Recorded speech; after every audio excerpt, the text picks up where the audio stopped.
inches on the nose will be their target. Confirmation of that win then for Gudaf Segai in the women's 5,000 metres first heat of 2. Sarim, her teammate, goes through as well. The first 5 all qualify automatically. Chebet, Kipkemboy, the Kenyan pairing, and Schweitzer of the USA ensures American representation in the final.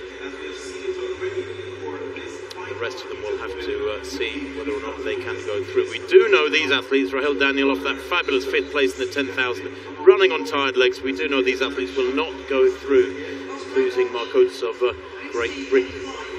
Well, we do have a guest in the commentary box now as we wait for the athletes in the second 5,000 metre heat to come in, and Hannah and I delighted to welcome up here high above the finish line, rather privileged commentary position, but one athlete who gave us a wonderful display of high jumping last night, Ellie Patterson of Australia. Ellie, congratulations on that gold.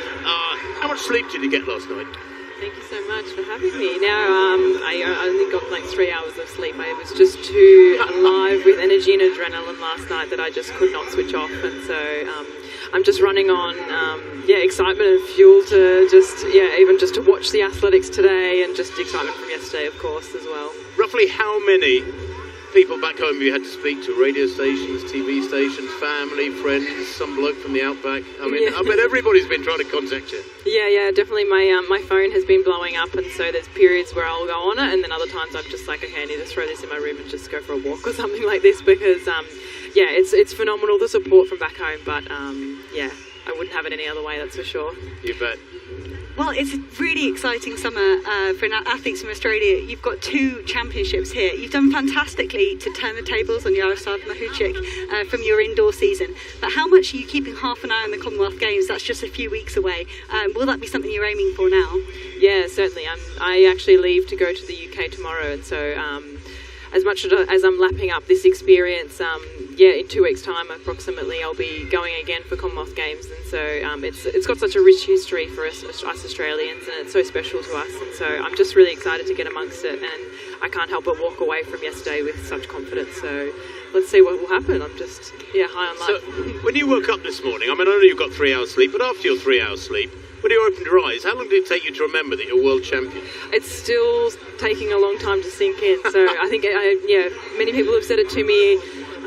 I've had many interviews and things like this, and, people are reiterating it to me, but I'm still feeling like I'm giggling like a little girl at the excitement about this. I knew I had it within me, and I know I've had this kind of calibre of a performance in me for such a long time, but to bring it to fruition, it's phenomenal, and I'm just so proud of myself, that's for sure. But your career has been a real roller coaster. I mean, you actually checked it in for a while. You stopped jumping for a while, I understand, for a couple of years? I did, yeah. Back in 2018, I stepped away from the sport for over a year. I didn't step foot on a track for over a year. I didn't step foot in a gym. I was sat on the couch doing nothing and just trying to find who I was. I wasn't happy, and I needed to change things, and so I moved my life to Sydney, change of coach, and best decision of my life, because I'm right here and feeling on top of the world. Well, you're talking to an awful lot of the world right now. I mean, it is a fairy tale story. I thought Mahuchik was almost a nailed-on gold medalist. She's had so much trouble getting here to these championships. You look at the challenges she'd had back home. A lot of people's hearts will have been wanting Mahuchik to win, but it was a great competition. It will go down as one of the great competitions. I mean, the top 4 of you going over 2 meters, that doesn't happen too often. Yeah, it was phenomenal to sit back and be amongst it, and to see all the girls just absolutely phenomenally jumping. It was really, really impressive, and so it was insane. But to be against such a high caliber of athletes, it was very special, that's for sure. And to see that 2 of those 4 over 2 meters were Ukrainians, and the hardships they've had to go through, no one deserves to go through. And so I have the utmost respect for all my competitors, but obviously especially the Ukrainians. They're such tough women, and hats off to them in every regard, that's for sure. As you look forward towards the Commonwealth Games, we saw Nicola Olaslagas from Australia perform so well in Tokyo. Brilliant 5th place here yesterday. But as you 2 look towards the Commonwealth Games, what will you hope to do for your nation? Yeah, it'd be really exciting. It's always phenomenal to have 2 Australians in the final, and to see her come through with it too and come away with the 5th is so impressive. And it's really exciting going towards the Commonwealth Games, and hopefully, fingers crossed, 1 and 2. But who knows what will happen? But I'm just really excited to just just have fun, let go, and just have a bit of fun. I mean, I love this sport. I can't help but love it, and so yeah, just really looking forward to representing my country. Ellie, those Commonwealth Games are a couple of weeks away. I don't think too many people would bet against a 1-2 in Birmingham. It's been great chatting to you. Thanks so much, and yet again, congratulations. Fabulous job last night. Thank you so much. Thank you. Alrighty, have a great day. You too. So back to the track, where you can see there over on the far side of the 200-metre start, the athletes for the second heat of the women's 5,000 metres getting ready. Some pretty hot, hard conditions out there. Carissa Schweitzer of the USA got the job done in the first heat. Could her teammate Elise Cranny do the same? These two train together. I think if you can see your training partner perform well, it might give you the confidence you could do the same. Elise Cranny is the USA champion. Super quick over 10,000 and 5,000. Jessica Judd, a great personal best to come 11th in the 10,000 metres. Gracelyn Larkin, national champion for Canada. Gracelyn Davis, I'm sure she's been inspired by Eleanor Patterson in that performance last night. Let's go Venezuela, represented down here. And this woman, Letesenbet Gide, looked phenomenal winning the 10,000 metre championships with a kick that we hadn't really seen from the world record holder before. We knew she was good in those time trial type races, but Gide looked every bit the championship performer in that 10,000. But she's got to navigate these heats. Tanaka, semi-finals in the 1500. Ailish McColgan of Great Britain was 10th in the 10,000 metres. Took a silver medal in this distance in Berlin at the European Championships a few years ago. Behind this woman, Sifan Hassan is the reigning champion. She couldn't defend her 10,000 metre title. She was just 4th in that race, working her way back from the Olympic hangover and a few injury disruptions as well. Israel to national record in Tokyo. There's Germany down there as well. Korea Keto is 4th in the Rabat Diamond League, so keep your eye out for her. Alina Ray, another European medalist behind Ailish McColgan. Sifan Hassan in Berlin. Carolina Grovdale, 2-time European bronze medalist. One of those over steeplechase. She ran a national record recently in Oslo, 14:31. Kip Kurui was 10th in the 10,000 metres earlier on in the championship with a new national record for Kazakhstan. These heats are seriously loaded. 18 women in the first heat, 19 in the second.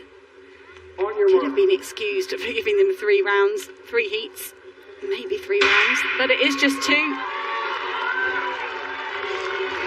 Non-automatic qualifying mark at the moment is at 15 minutes, so that's 3-minute kilometres. There's lots of women capable of this. We saw Carissa Schweitzer do a big move in the last mile. Her teammate, Elise Cranny, taking up the early running at the minute. She's got a 4:02 1500 metre personal best noted down for Elise Cranny, so she doesn't have to make this fast. She will leave it to some of these other women to make it an honest race. Well, 11 athletes in this race have broken 15 minutes. Not saying necessarily they'll all run to their personal best potential, but certainly they can go out there, plenty of them, and feel that if this is pushed along at around 3 minutes per kilometre, then they will go through as the fastest loser, and they can finish 6th, 7th, 8th, 9th, even 10th, and go through if they break 15 minutes, or get in just inside 15:01. Ailish McColgan, such a gutsy runner over this last couple of years, with injuries now. Not a distant memory, but certainly she's overcome them again and again and had a good run of steady training leading through to this 2022 summer.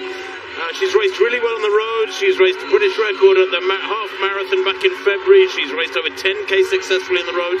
Wonderful form over 5,000 and 10,000 metres. Look at that 10,000 in Holland a couple of months back, where she beat the best of the Africans, although she was running flat out. They were running in a championship race. But Ailish McColgan will want to push this along, and I think set it up, don't you, Hannah, to try and get a solid time confirmed, and then maybe ease off in the last couple of K. I'm not surprised at all to see Eilish McColgan in the front. She picked up that silver medal at the European Championships. She just put her foot down and ran away from the field, nearly got away with it as well, nearly stole the gold medal. Eilish McColgan, she does a lot of training on her own, so she's used to front running, but also she's spoken in the past. She's quite tall, she's got a very long stride, and for her, being sat in the group is often very uncomfortable. So Eilish, she has the strength, she does have a kick. Yeah, she's just waving.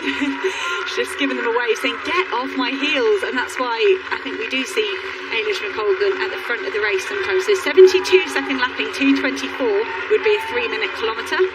She has got, you're right, extraordinarily long legs and a nightmare to run behind. Somebody with that sort of long kickback behind her, as you can see. Kip Karui, I think it was Hannah, who just clipped her, and you have to step back another foot or 18 inches, maybe about 30 centimetres further back than you would normally have to behind any other athlete, simply because of the length of Eilish's legs. It's not her fault, it's just the way she runs, but other athletes have to be wary.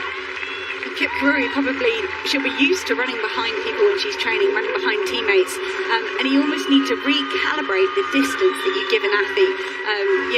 Hopefully it would only take her a couple of times of maybe clipping Great Britain and Northern Ireland's Eilish McColgan before the Kazakhstani athlete realises, I'm a tiny bit too close here.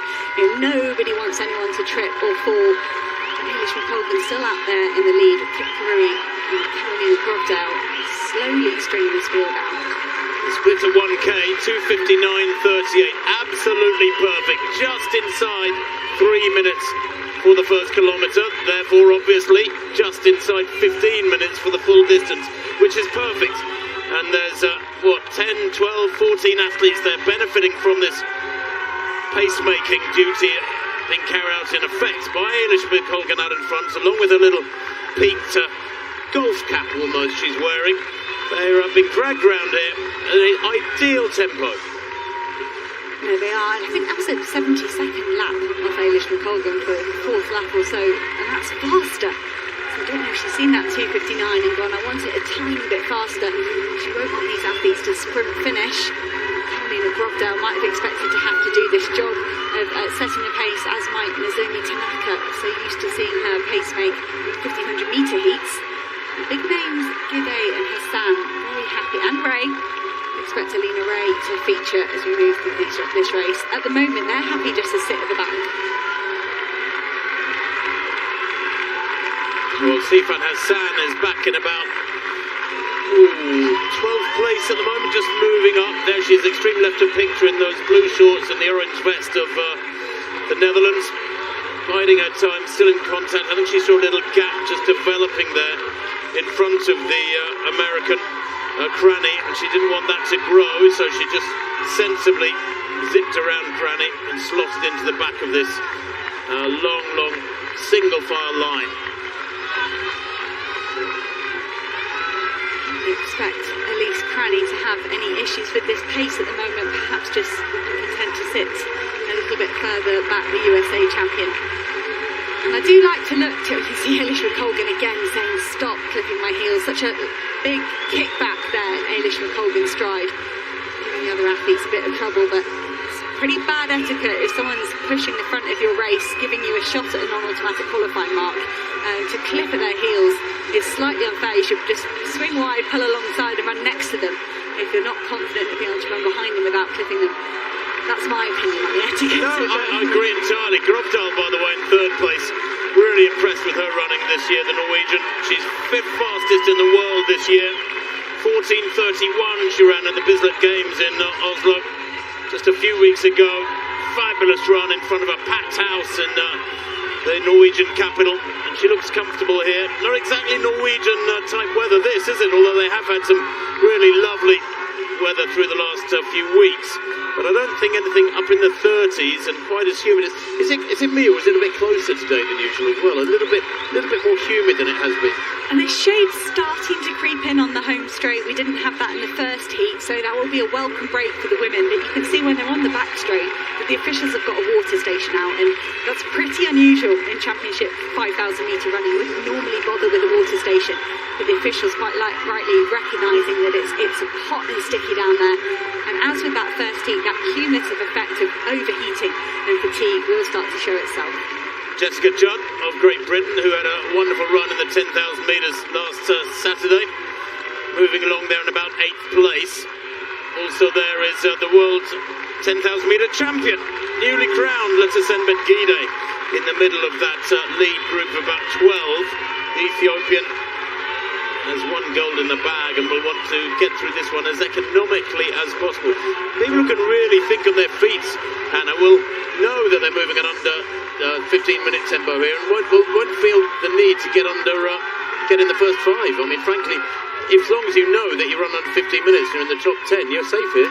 As long as you don't let it slow down, Tim, which I don't think it will with Eilish McColgan in the front, but they do need to pay attention if they feel that they're slipping maybe to more towards the 3:04, 3:05 per kilometre, and they need to get it moving. But like I say, I wouldn't expect that to happen. Nozomi Tanaka of Japan moving herself up to 5th place. She's having a bit of a tussle with Elise Cranny. Elise Cranny seems very keen to hold that inside, as does Nozomi Tanaka, but she's not quite got the pace, the speed and the space to get ahead of the USA champions. So those two, kind of that pushing and shoving is exactly what Great Britain and Northern Ireland's Eilish McColgan has said she really dislikes in these championship races, and perhaps that's why she's put herself up at the front. Jessica Judd doing a good job of sticking there in the top 8. We could see, as Tim said, all 10 in this race advance to non-automatic qualifiers. Elise Cranny again darts to the inside, giving Tanaka a bit of problems there. Well, they got to 2K in 5:57.67, so that second kilometre a little bit quicker from McColgan, and she's doing an absolutely perfect job here, metronomic running at just the right tempo. She and her mum, Liz McColgan, who was, of course, world champion back in 1991 in Tokyo in sweltering weather in the Olympic Stadium in the Japanese capital. I was in the stadium that night. It was so hot and it was really oppressive. So she's got those genes, perhaps the ability to deal with warm weather, but she and her mum and her partner Mike Rimmer, British international 800 metre runner of years gone by, are quite some team at the moment. They really are, and they're doing a great job through the legs of Eilish McColgan at the moment to keep this pace going. And 3,000 there, and at 8:58. It is so perfect. If you're looking to get just under 15 minutes, you couldn't have scripted it better. This is pretty much identical pacing to what we saw Eilish McColgan do in Hengelo, and she ran out to 30 minutes, and she ran 72s with yonks all the way out there on her own. She had the light wave technology, and that aspect helping her, but was miles ahead of the likes of Gide as they battled for the Ethiopian honours further down the field. So 73, that's a tiny bit slower from Eilish McColgan. She's just working hard at the front of the field here. And we talk about athletes kind of getting the monkey off the back, if you like. Trayvon Bromell, for me, was one in the 100 metres, finally converting his form to a medal. But Grovdale, for me, her picking up the European cross-country title back in Dublin in December was a similar moment. She'd been in and around the medals every year from a junior, from an under-23, and she finally took the senior European cross-country title in Dublin. If you haven't seen that race and you're into your cross-country and endurance racing, I can certainly recommend watching that, because it's a tactical masterpiece in terms of cross-country running. But Grovdale's converted that so well into some great times in this track season. Well, there's 9 in this lead group, Hannah, and by my reckoning, they're moving at just under 50-minute tempo, so they should all go through quite comfortably. The athlete who will be chewing her nails from the first heat, I think, was Emily Infeld, who was 15 minutes and 0.98 of a second. So as long as the 10th placer in this one doesn't beat that time, and I don't think it's on the cards at the moment, because there's about a 30-metre gap behind this 9, then Infeld should go through okay. The 73-second lap. It's fast enough. Like we said, got a buffer all the way down to Constanze Klosterhalfen of Germany, 15:17. These 9, it's going to be close if they do end up outside 15 minutes, but you'd expect the last kilometre to lift a tiny bit as they start racing. They won't absolutely gamble throughout these earlier stages of the race. They can recognise that no one else needs to go to the front. They don't need to try and challenge Eilish McColgan to the lead. They can let her do the work. But I think as we move into the final 2 laps or so, they'll lift ever so slightly, because why not walk away with that big cue rather than that little cue to keep you company for the next couple of days.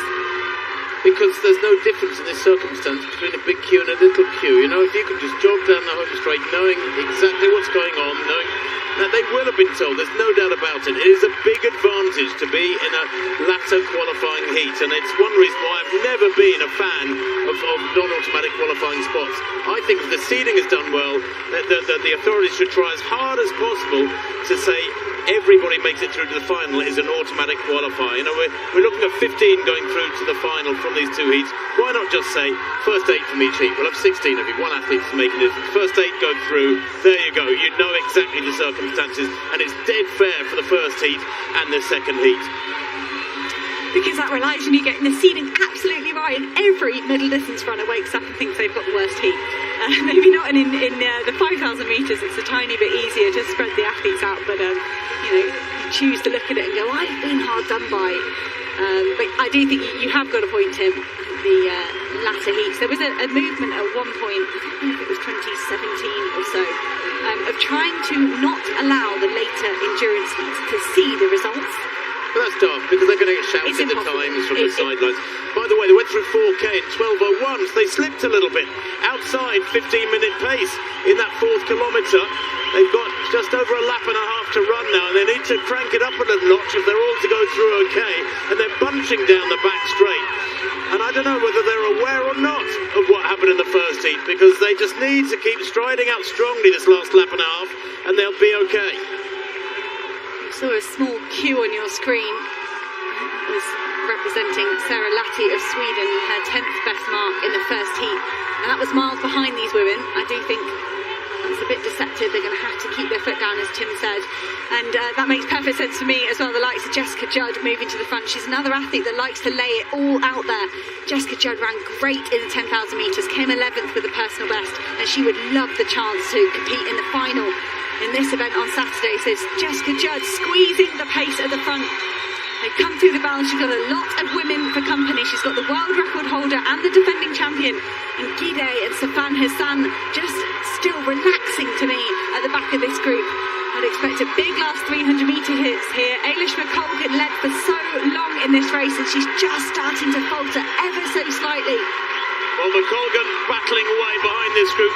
They're sprinting like blazes, but it's unnecessary, I'm sure, because they will go under 15 minutes. Grovdal at the front. Something going right for Norway at last. Didn't get the goals they expected yesterday through Ingebrigtsen and Warholm. But Grovdal making a great statement here of her intent to be in the final of the women's 5,000 metres. Gide, the 10,000 metres champion, on her shoulder there. And they will come home a long way inside 15 minutes, Hannah. Will Grovdal really showing the move that she's made up this year. 14:31. She's going to qualify comfortably, but Tosabet Gide just stretching her legs in the final stages. As did Gudaf Tege, her teammate in the first heat. And Ailish McColgan will be under 15 minutes and get a non-automatic qualifying mark, which is a good reward for all of her hard work. Well, I think the Japanese, though, I just saw her come across the line in 8th place, was it? Or rather, Tanaka in 9th place, inside 15 minutes, so she's okay. Unofficially, Tanaka has made the final. Alina Rey might have missed out, I'm afraid, for Germany. We'll confirm these times, so I don't want to make too many guesses, but 21 seconds down on the winner there is the Rey, and the winning time, 14:52. So, yeah, she's... I'm afraid I don't think going to make it. But there you can see with those captions, it would help so much if we can see the times, but we will bring them to you as quickly as we can. It's all got to be checked anyway by the officials. There may be appeals, you never know what's going on behind the scenes. Hassan, of course, was the champion over 1,500 and 10,000 in Doha. Obiri, the champion from 3 years ago, focusing on the roads now. What a good run this was from Grovdal with that right knee taped. Gide sprinting there, not bothered about whether it's energy that's being used unnecessarily. And the Kazakhstan athlete it is, sprinting away. Karin Chetkovic, Kipkirui, the former Kenyan, in 2nd place. Hassan 3rd, Grovdal 4th. And the American it was indeed who came through for 5th place, Elise Cranny. Those are the automatic qualifiers. And Kite in 6th place will definitely go through. 14.53 for her. McColgan and Judd both go through okay. 14.56 and 57. And Tanaka in 9th, 15 minutes 0.21 will go through. And it is the first 9. Like we said in some of those other races, you've got to give a big thank you to Great Britain and Northern Ireland's Ailish McColgan for getting that pace going. Jessica Judd gave it a brave go in the last couple of laps, and it was these 6 athletes well clear in the end. We know Guidet's in good shape. We know that from the 10,000 metres. Safan Hassan nearly pulled off a defence of her title. She was in the shot with 50 metres to go and couldn't quite get among the medals in the end. Safan Hassan, do you think she looked any better there, Tim, or does that not really show us anything? I don't think it showed us too much, no. She's always been a very, very smart racer, keeps her cards close to her chest. She will be more determined, I think, to put up a good show in the 5,000 of the failure of the 10,000, not retaining her title. And she is such a quick 1,500 metre runner. Let's remember that astonishing double in Doha, 1,500 and 10,000. Unique double. Nobody's ever come close to that sort of double. I mean, it's just unbelievable. Confirmed result of the second heat. 10,000 metre champion Letissenbeck Guidet taking the win ahead of Kipkuri, Hassan, Grovdal and Cranney in the automatic spots. But a whole host of sub-15-minute times there with Gloria Kito, Ailish McColgan, Jessica Judd and Nozomi Tanaka. I think the 1,500 metre specialist might have done enough there. It's down to the 10th. It's final few qualification spots. Yes, no really big surprises there. Mr. Chebet of Uganda has never broken 15 minutes. But first 9 going through by right, and then there was a big gap back to Alina Reh of Germany, 15.13. So it was a lovely division in effect between the qualifiers and those who didn't qualify. But we can confirm that for you now. All smiles for the athletes at the front of that race. Good to see Guidet and Hassan sharing a handshake. They'll go to battle again on Saturday. Those are our full qualifiers, the 15 women that will advance to Saturday's final. Gloria Kito of Kenya, the fastest non-automatic qualifier. Yeah, the Americans going through okay. Elise Cranney making it through from that second heat, which, surprise, surprise, was significantly faster than the first. Both the Brits, McColgan and Judd, going through. Mark Oates, unfortunately, not making it through from the first heat. Emily Infeld and Carissa Schweitzer through as well. And you want home athletes to make through to these finals, don't you?